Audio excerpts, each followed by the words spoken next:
Hello friends, तो कैसे हैं आप सब। आज हम जिस केस का डिस्कशन करने जा रहे हैं वो केस आपके एग्जाम के पॉइंट ऑफ व्यू से बहुत इंपॉर्टेंट है। चाहे आप सीजे का एग्जाम दे रहे हो, चाहे आप एआईबी का एग्जाम दे रहे हो, या कोई भी जुडिशरी एग्जाम के लिए अपेयर होने वाले हो। तो आज की केस का नाम है state of Himachal Pradesh versus Tara Dutta and another. ये केस है 19 नवंबर 1999 का। तो गाइस बेसिकली इस केस में हुआ ये था कि ये जो तारा दत्ता थी और इसके साथ एक रिस्पोंडेंट और था, ये करप्शन के मामले में एक्यूज पाए गए थे।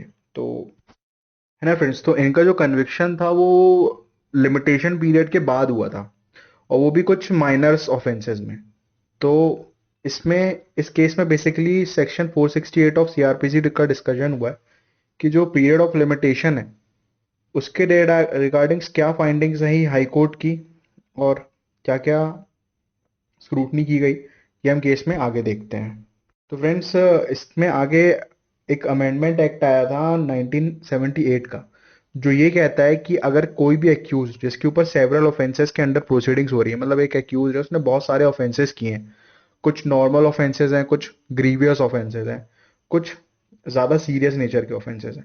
तो लिमिटेशन एक्ट जो है वो जो जितने भी ऑफेंसेस उसने किए हैं उसमें जो सबसे सीवियर ऑफेंस होगा उसके बेसिस पे चलेगा। मतलब है ना, मतलब जिसमें सबसे ज्यादा सीवियर पनिशमेंट है उसके अकॉर्डिंग लिमिटेशन एक्ट चलेगा। मतलब उसका उस पनिशमेंट का रेफरेंस लेकर हम ये डिसाइड करेंगे कि इसमें लिमिटेशन एक्ट कौन सा वाला प्रोविजन, कौन सा सबसेक्शन लगना है। हाँ तो फ्रेंड्स, उसके बाद हम देख लेते हैं section 468 of criminal proceeding codes क्या कहता है। तो गाइस बेसिकली ये लिमिटेशन की बात करता है कि किसी भी ऑफेंस के घटने के कितने टाइम बाद वो बार्ड हो जाता है। बार्ड यानी कि आप उस पे उसको लेकर के आप कोर्ट में जाकर के अपील नहीं कर सकते। तो following provisions are given under this section except as otherwise provided elsewhere in this code.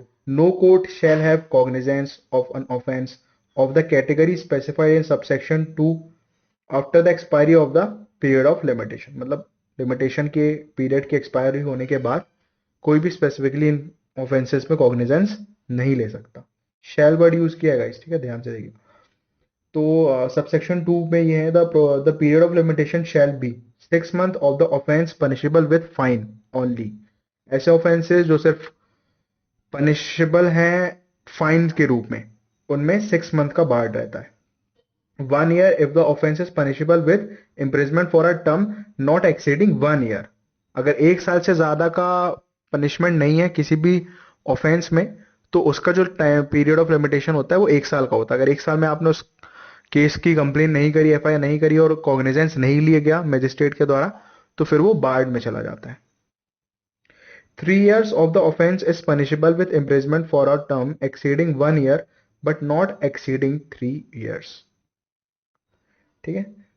तो जो 3 साल के ऑफेंसेस होते हैं, है ना, पनिशेबल फॉर 3 years, उन ऑफेंसेस में जो टाइम पीरियड होता है वो 1 साल से ज्यादा का होता है, पर 3 साल से कम होता है। अगर 3 साल क्रॉस कर दिया आपने कॉग्निजेंस लेने में, मजिस्ट्रेट ने 3 साल क्रॉस कर दिए, तो फिर वो बार्ड के क्राइटेरिया में आ जाता है और फिर वो केस बार्ड हो जाता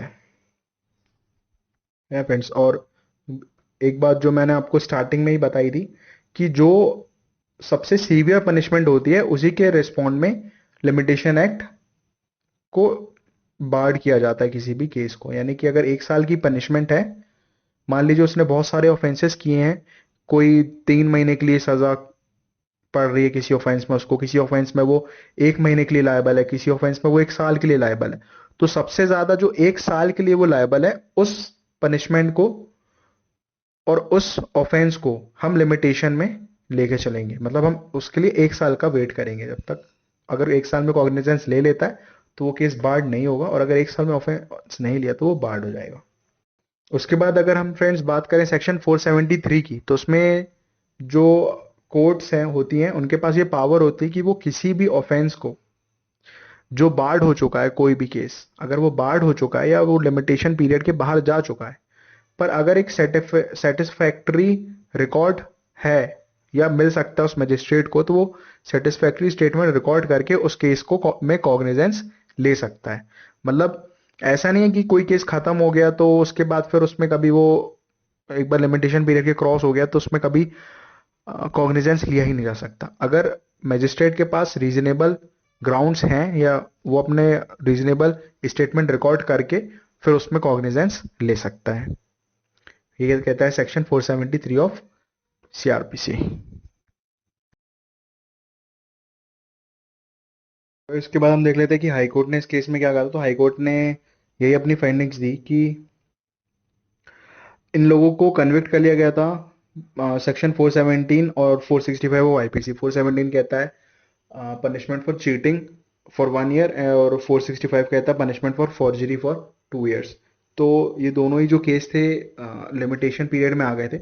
और क्योंकि टाइम बार्ड हो चुका था उसके बाद जो स्पेशल जज थे उनने इस केस में कॉग्निजेंस लिया था, तो हाई कोर्ट ने उनके ऑर्डर को सेट असाइड कर दिया और बोला कि टाइम बार्ड होने के बाद किसी भी केस को आप किसी माइनर पनिशमेंट में आप उस केस में कॉग्निजेंस नहीं ले सकते हो। यानी कि ऐसा कहा जाता है, ऐसे थ्योरी चलती है अपने देश में कि अगर बड़े केसेस में कन्विक्शन नहीं हो रहा है तो किसी छोटे केस में तो कन्विक्शन हो ही जाएगा।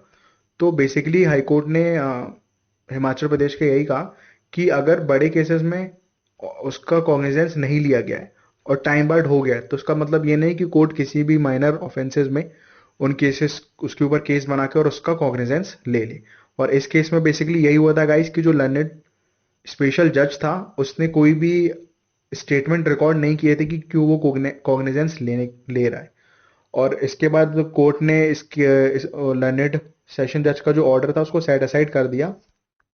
लेकिन फ्रेंड्स जो सुप्रीम कोर्ट था वो हाई कोर्ट के फैसले से बिल्कुल सहमत नहीं था और उसने हाई कोर्ट के जो ऑर्डर से उसको सेट असाइड करके इस मैटर को फिर से हाई कोर्ट में भेज दिया मेरिट्स पे हियरिंग के लिए कि अब आप इसको मेरिट्स पे सुनिए। क्योंकि उसने कहा था, क्योंकि सुप्रीम कोर्ट का ये कहना था कि considering the facts on record of section 417 and 465, मतलब सुप्रीम कोर्ट ने ये कहा था कि आप कंसिडर कीजिए जो फैक्ट्स बताए जा रहे हैं 417 और 465 में लर्नेड सेशन जज ने जिन ऑफेंस पे कन्विक्शन किया था। Okay friends, thank you, have a nice day. Please like share and subscribe and subscribe this channel for such more types of videos। और फ्रेंड्स प्लीज़ सपोर्ट, बहुत मेहनत लगती है यार एक वीडियो को बनाने में, चैनल में अपलोड करने में, है ना। तो just support guys. And comment section में कुछ सजेशन देना चाहो तो आप प्लीज़ कमेंट सेक्शन में अपने सजेशंस दे सकते हैं। Have a nice day friends.